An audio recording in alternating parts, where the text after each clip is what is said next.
Hello friends, we have to find the value of a.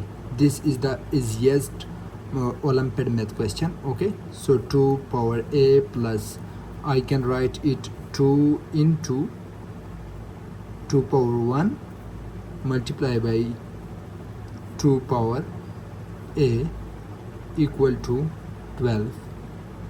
Okay, can I write it as, so a 2 power a plus 2 power a.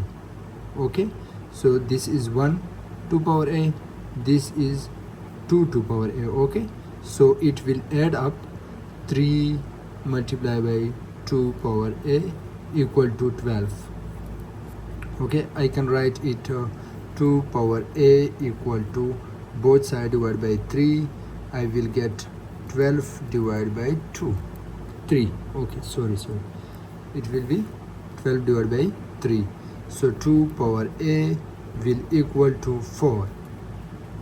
Okay, so I can write 4 is 2 power 2.